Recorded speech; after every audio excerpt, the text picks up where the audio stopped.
We just read a story about an artist named Horace Pippin, and he was a real artist, and this story was a real story about his life. He is no longer alive. He was born more than 100 years ago, so he was alive around the same time that Gustave Courbet was alive. Gustave Courbet lived in the country of France, and Horace Pippin lived in the United States, but they were alive and making artwork kind of around the same time.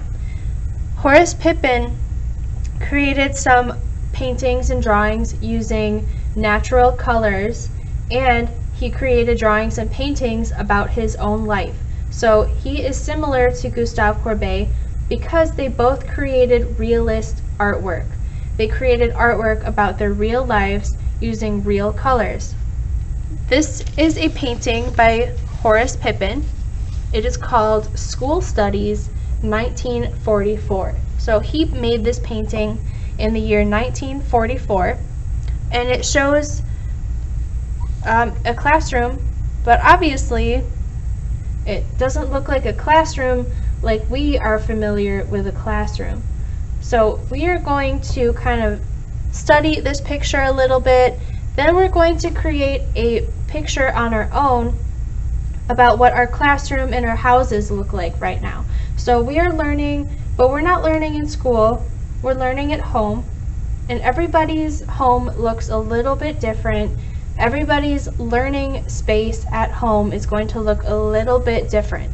So maybe your learning space at home is similar to this painting. Maybe you have younger siblings or older siblings at home.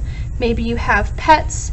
Maybe your mom is taking care of you, and maybe your dad is taking care of you. Maybe somebody else, grandma or an aunt or someone else, is at home with you right now. So in the picture that you create, be sure to include all those details. Who is at home with you? Do you have pets at home? Do you have siblings at home? Are you working at a table? Are you standing up or are you sitting down when you work? Are you in your bedroom or are you in the living room?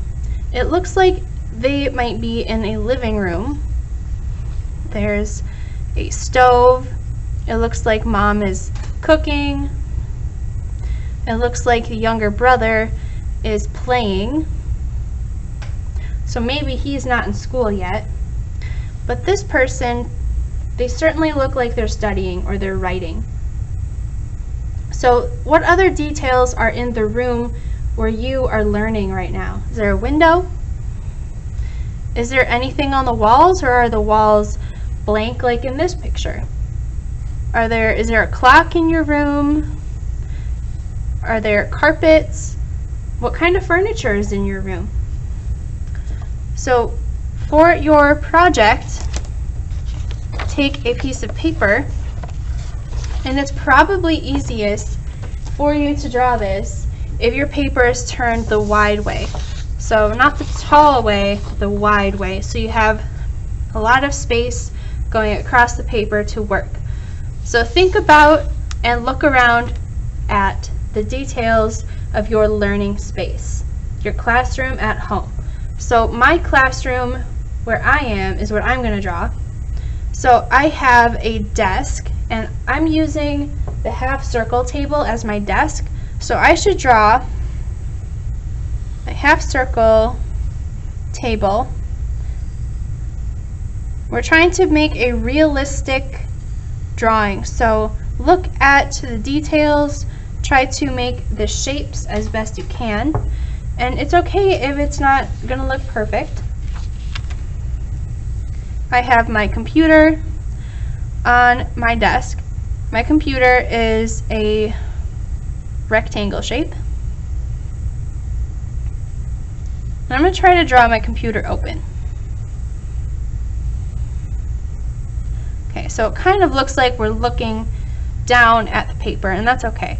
I'm mostly focused on two things: details and making it look like it actually looks in real life. The second thing I'm looking for in your picture is realistic colors. So I'm gonna speed up my drawing and then I will catch back up with you when I start coloring.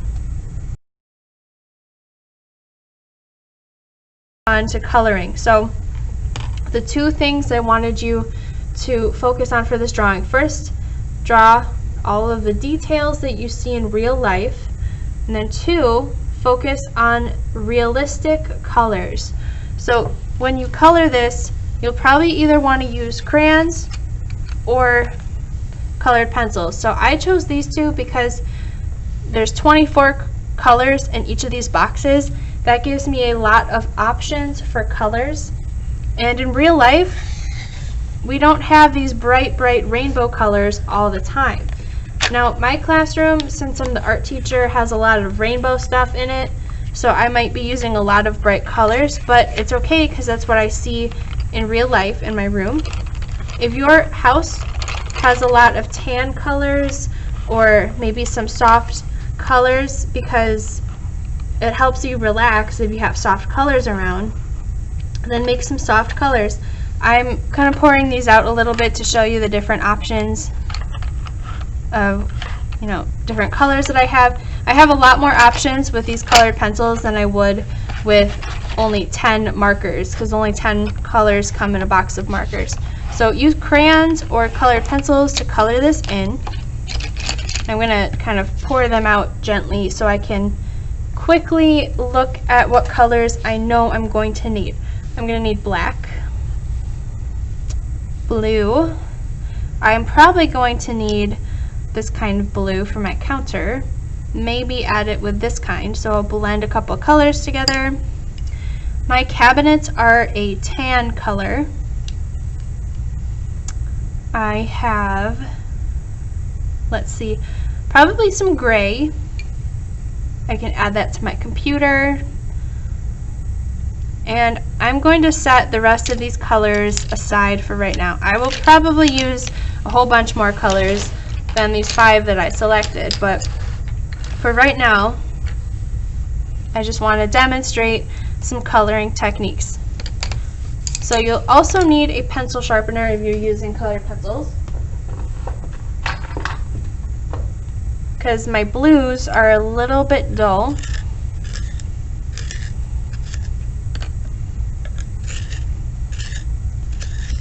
So like this painting, our inspiration picture, you will want to color in the whole thing.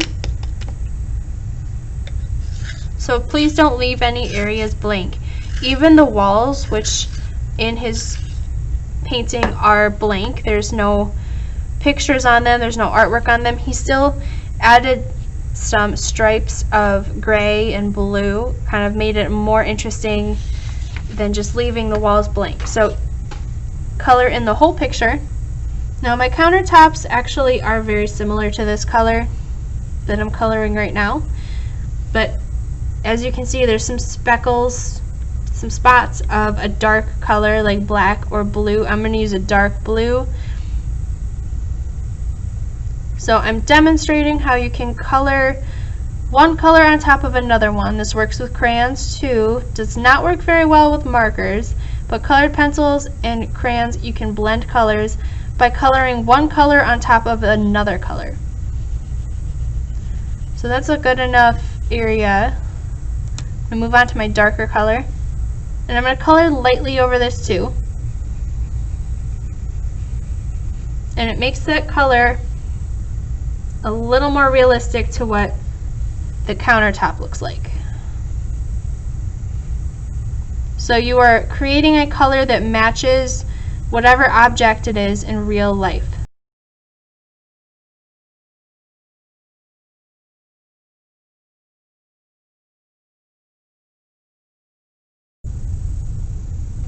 I'm almost finished coloring my picture.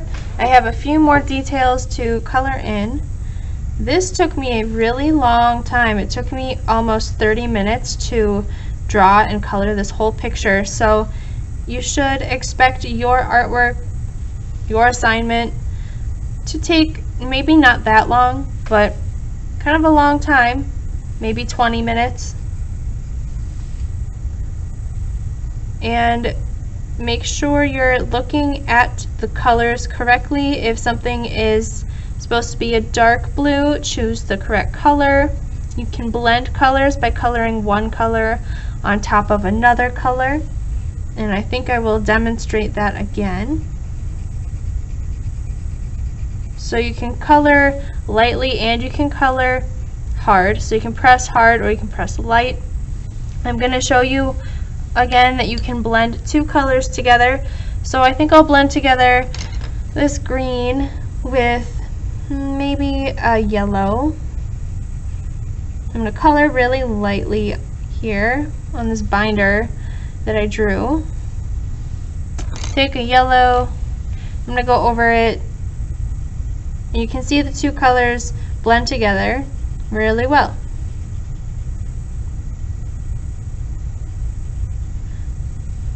My last detail, I think, are the legs of the table. So if you're not sure if you're finished or not, maybe take a break and come back. Step away from your picture and then come back to it. You might see some things you missed. I drew a lot of details because I have a lot of teaching tools on my desk. So you are drawing your classroom that's in your house. So we're learning from home right now. So wherever you are learning from, if it's in your bedroom, if it's in your kitchen, if it's in your dining room or your living room, or maybe you're at somebody else's house and somebody else is helping you learn right now, just draw what is around you in your learning environment. We are inspired by this painting by Horace Pippin. This painting, again, is called School Studies. So we can draw these pictures of our own school study area and show them to each other during our Zoom meeting.